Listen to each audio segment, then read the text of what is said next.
Estamos de vuelta con la clase de sistema respiratorio. Bien, nos quedamos en la anterior en la mucosa respiratoria. Vamos a abarcar sobre algunas funciones de las células que se encuentran dentro de la misma. Entonces, retomamos esta misma por el mismo hecho de que cuando la misma no se encuentre dentro de la porción respiratoria, pues difícilmente encontraremos un epitelio diferente. Por eso es que tiene su propio nombre. Entonces, el epitelio, ya lo habíamos mencionado, es de tipo cilíndrico pseudoestratificado con células caliciformes. Incluso algunas otras literaturas la llegan a mencionar como epitelio pseudoestratificado, cilíndrico, ciliado, mucosecretor o incluso como productor de moco. Sí, es prácticamente lo mismo. Ahora vamos a hablar de cada una de las poblaciones celulares que se encuentran de este. Las células que se encuentran más prominentemente en la superficie, o sea, las más grandes de todas, son las células ciliadas y las células con microvellosidades. ¿Sí? Ambas son prácticamente del mismo calibre porque ellas tocan la superficie del epitelio. ¿Sí? Acuérdense que en el epitelio pseudoestratificado la múltiple cantidad de poblaciones celulares hacían que todas fueran de diferente tamaño y unas no tocaran la superficie a comparación de las otras. ¿Sí? Aquí el esquema nos lo pone perfectamente bien en cuanto a su distribución, pero a la vez que lo veamos en la microscopía nos vamos a dar de topes porque no se alcanza a ver como tal la diferencia entre cada una de las células. Se va a ver muy acuminado ese epitelio. Por lo tanto, por eso se le denominó pseudoestratificado. De inicio pareciera que tiene muchas capas, pero en realidad son células de diferente tamaño. Entonces, estas células ciliadas y células con microvellosidades tienen una altura grande, tienen un núcleo por lo general ovoide con cromatina densa y en la posición casi siempre central, ¿sí? O sea que va a estar hasta arriba, como esta, ¿sí? Aunque muchas veces los núcleos se pueden llegar a ver en diferentes porciones, ¿sí? Dependiendo del grosor del corte podemos ver la diferencia entre cada célula y célula, si no es muy difícil ver individualmente a cada célula como en otros epitelios. Bien, entonces las células ciliadas son las que tienen mayor cantidad de cilios y son las que provocan el barrido de moco, bien, el movimiento del moco. Las otras células son las células con microvellosidades o células en cepillo. Estas mismas tienen la capacidad de secretar una ligera porción de moco proteico, muy poca, y en realidad se especializan en realizar un intercambio entre nutrientes de la superficie con las mismas células en su periferia. Bien, aunque realmente su función no se describe como tal en muchas de las literaturas, como si no tuvieran una función en específico. Las otras que vamos a encontrar son las células caliciformes, las cuales son las más fáciles de reconocer porque además de que parecen un cáliz, o mejor dicho, parecen un globito, ¿sí? Realmente parecen un globito y por eso se les llama goblet cells. Estas células tienen la gran carga de realizar la producción inmediata de moco, ¿sí? Entonces estas son las que tienen mucinógeno en su citoplasma. Por lo tanto se van a ver hipocrómicas, perdón. Se alcanzan a ver algo pálidas, prácticamente transparentes, y el núcleo pues prácticamente en la base. La mayor parte de las veces corresponde a uno si es de morfología ovoide de cromatina densa, pero en algunas otras células se pueden llegar a encontrar esférico con la misma característica nuclear. Bien, las células basales, como se lo imaginarán, son células que están indiferenciadas, aparentemente son piramidales, sin embargo en las tinciones no son tan fáciles de ver. De hecho, en las tinciones de hematoxilina y eosina las células son las más aplanadas, no como lo muestran aquí, sino que su núcleo es aplanado y están muy íntimamente pegadas a la membrana basal. Bien, las que sí son característicamente reconocibles son las del SNET, las cuales pueden aparentar ser células como si fueran con una lagrimita, ¿sí? Entonces aquí está la membrana basal, tienen aquí un piecito que las mantiene y luego una burbujita y un núcleo bien diferenciado. Sí, son fáciles de reconocer. Un halo periférico y el núcleo, por supuesto, de cromatina densa, ¿sí? Un halo periférico blanco. Y por último, las células serosas, las cuales tienen una secreción proteica igual para el moco, aunque también su función no ha sido bien descubierta. Dentro de estas mismas hay una diferenciación todavía más que hacen algunos patólogos, pero para términos histológicos y a no ser que utilicemos inmunistoquímica, pues son prácticamente indiferenciables. ¿Sí? Ahora, a la microscopía se van a desesperar porque también no todas estas células son fácilmente distinguibles. De hecho, las únicas que vamos a poder distinguir con mayor precisión son las células ciliadas y las células caliciformes. Por eso las puse al inicio. Estas dos son las más fáciles de reconocer en la microscopía. ¿Sí? De ahí, pues tal vez las del SNET son de las más fáciles de reconocer. Las otras prácticamente son irreconocibles. Ahora noten algo también, aquí vamos a tener dos porciones, una parte epitelial y una de tejido conectivo, y también recibe el nombre de lámina propia. Esta lámina propia se dedica a darle sustento a los vasos sanguíneos y también a las glándulas que están abajo, que la mayor parte de ellas son acordonadas de tipo acinar mucosa o acinar serosa. ¿Sí? Difícilmente van a estar seromucosas, casi siempre están separadas unas de la otra. Muy bien, entonces este epitelio respiratorio tiene un tejido fibroso con conexión periósteo y pericondrio. Entonces, si se dan cuenta, hay muchas estructuras duras alrededor del epitelio respiratorio. ¿Sí? Hablemos de bronquios, de bronquiolos, donde hay pericondrio y hueso, como por ejemplo, porque ya les mencionaba, en el hueso etmoides, en el vómer, en el hueso palatino, donde está en contacto directo. Entonces ahí estaría en contacto directo con el periósteo. Evidentemente la lámina propia, no el epitelio. ¿Sí? Hay tejido conectivo que lo une, por eso es conectivo. Dentro de este mismo tejido conectivo o lámina propia vamos a encontrar linfocitos, glándulas mucosas o serosas. Algunas de estas glándulas van a tener amilasa, las cuales van a ser basófilas, y acidófilas, las que van a tener lisosima. Hay una red capilar muy importante. ¿Sí? Ese moco no sale de la nada, no lo sintetizan de la nada las células caliciformes y las glándulas mucosas, toman esa agua precisamente de la circulación. Y los senos paranasales también tienen algo muy interesante llamado mucoperiósteo, en el cual las mismas células mucosas están tan adheridas al periósteo que tienen un recubrimiento muy simple y sencillo de la misma estructura. Realmente el tejido conectivo aquí es muy pequeño, ¿sí? Siendo más periósteo que lámina propia. Muy bien, esta lámina propia tiene poblaciones celulares propias del tejido conectivo, linfocitos, plasmocitos, neutrófilos y macrófagos. Dentro de la misma, los eosinófilos son muy importantes en procesos alérgicos como la rinitis, aunque también pues van a estar alterados en cualquier proceso alérgico.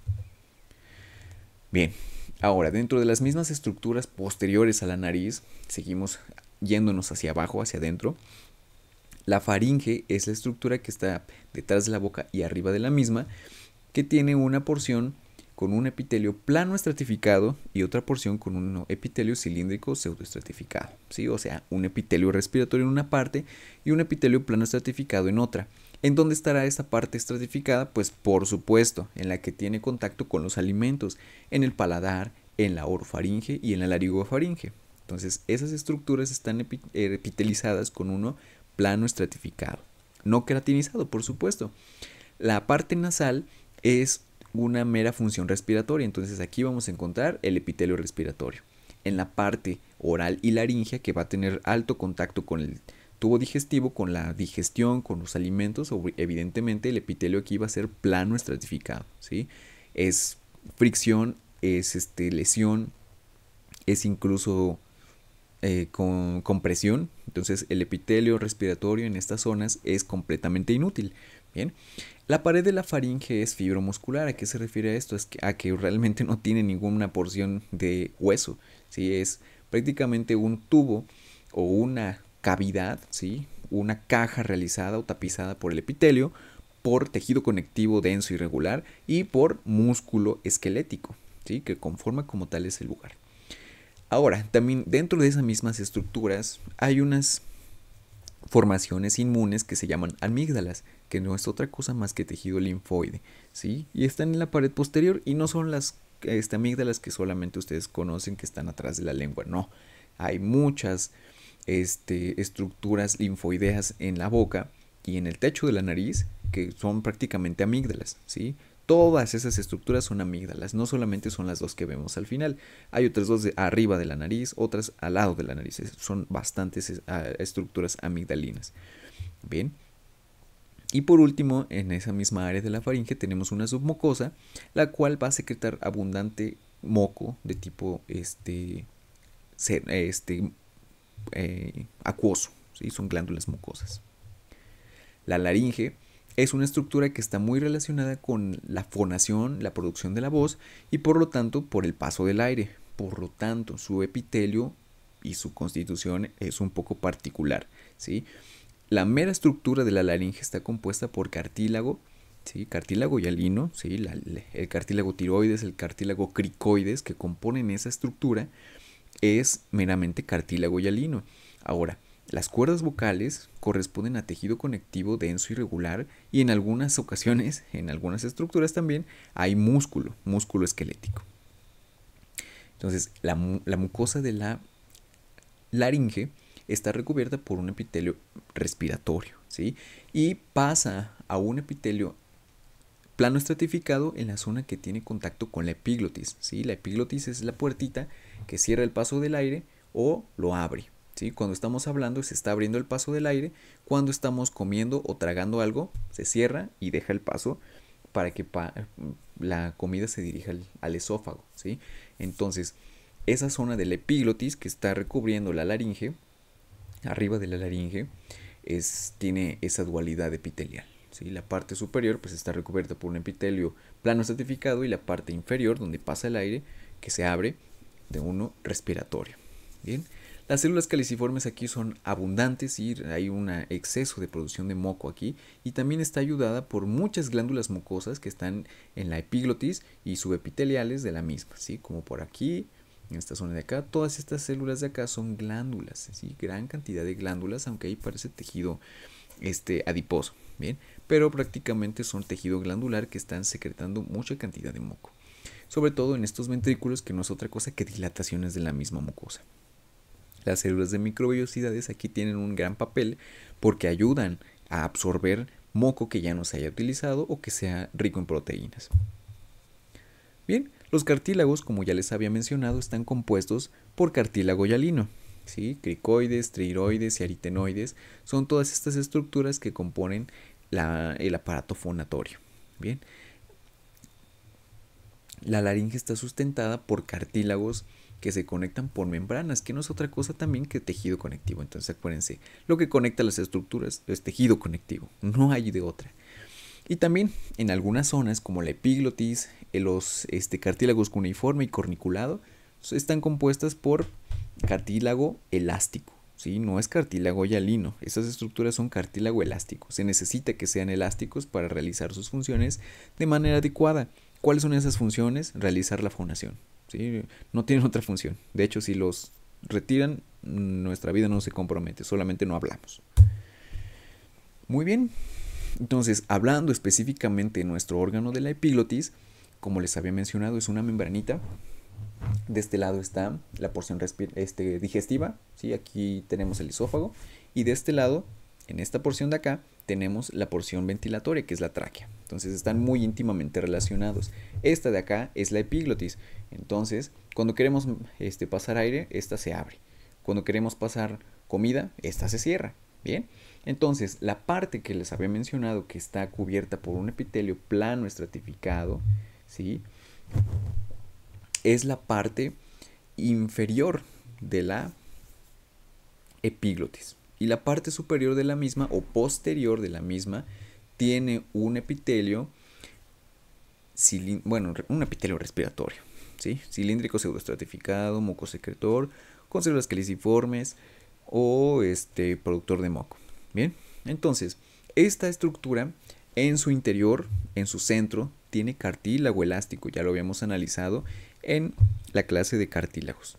Bien, su estructura ya está bien estipulada, tenemos el epitelio y una interfase de tejido conectivo que une estas dos estirpes tisulares, ¿sí? Tenemos aquí el cartílago, tenemos aquí el epitelio y está unido por tejido conectivo denso y regular. aunque algunas literaturas también lo mencionan como laxo. Sí, porque aquí lo ponen muy separado. Esto está bien compactado, es una estructura laminar, ¿sí?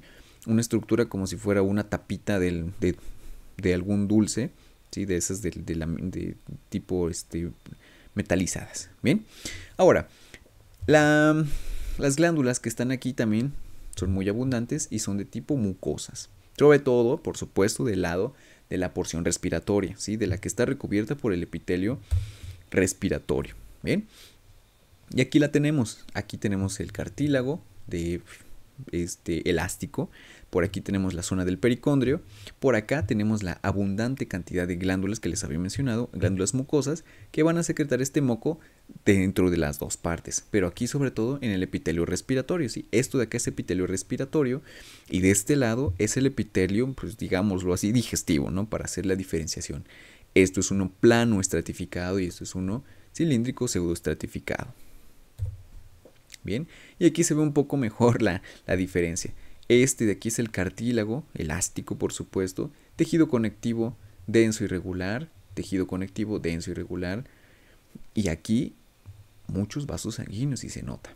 Bien, el pericondrio, la punta del epiglotis, de este lado la zona respiratoria y de este lado la zona digestiva.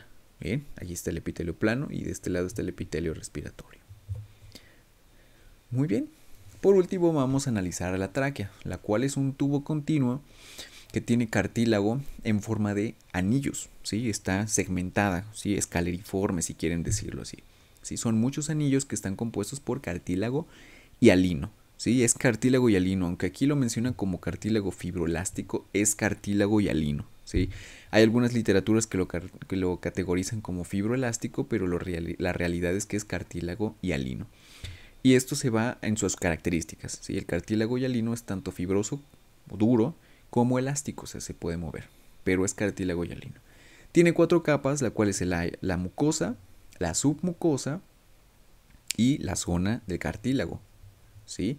Posteriormente de la zona de cartílago, en esta zona de acá, estaría el músculo, que normalmente es músculo esquelético en unas partes superiores, y en las partes más inferiores es músculo liso, y en la parte más extrema la adventicia, bien, que es tejido conectivo laxo, y posteriormente está el esófago.